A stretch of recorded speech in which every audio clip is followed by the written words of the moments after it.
Question ये है कि 18 सेंटीमीटर त्रिज्या वाले दो समान वृत्त एक दूसरे को काटते हैं, ठीक है, और प्रत्येक एक दूसरे को केंद्र से होकर गुजरता है, तो उभयनिष्ठ यानी कि कॉमन कोण की लंबाई आपसे पूछी गई है। जैसे कि मैं यहाँ से अगर मैं फिगर को ड्रॉ करूँ तो दो आपके सामने सर्किल है, दोनों एक दूसरे के सेंटर से होकर गुजर रहे हैं, ठीक है, बिल्कुल इस तरीके से दोनों एक दूसरे के सेंटर से होकर गुजर रहे हैं, इस तरीके से, ठीक है। इसमें से एक का ये सेंटर है, दूसरे का आपका ये सेंटर है, और ये आपका दोनों के बीच का लेंथ हो गया, ठीक है। अब देखो हमें बोला गया है कॉमन कोण की लंबाई थी। अगर दोनों सर्किल एक दूसरे के सेंटर से पास कर रहे हैं, देखो ये भी रेडियस है, ये भी रेडियस और ये भी रेडियस होगा, यानी कि ये भी आर होगा, ये भी आर होगा, और यहाँ से लेकर यहाँ तक पूरा आर होगा। उस केस में कॉमन कोण की लंबाई क्या होती है? √3 इंटू आर।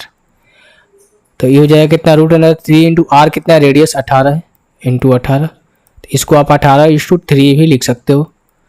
तो ऑप्शन के अकॉर्डिंग देखो 27 को हम लिख सकते हैं क्या?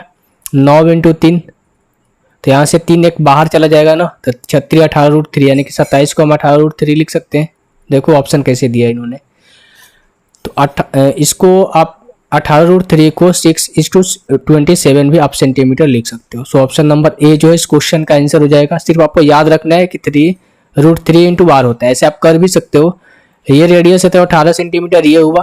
अब देखो ये कॉमन कोण क्या होता है? दो इक्वल पार्ट में इस लेंथ को डिवाइड करता है। पूरे के पूरे 18 सेंटीमीटर, तो ये लेंथ कितनी हो जाएगी? 9 हो जाएगी। तो हम पाइथागोरस थ्योरम से इसको आप निकाल सकते हो। 324 माइनस का कितना हो जाएगा आपका? 81।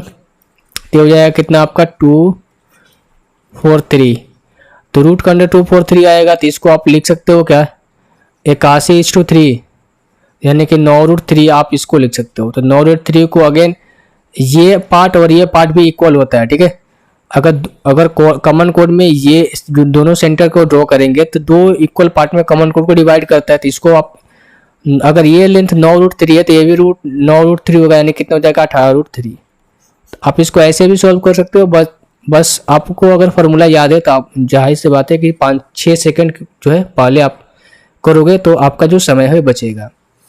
तो आई होप ये क्वेश्चन आपको समझ में आ गया होगा।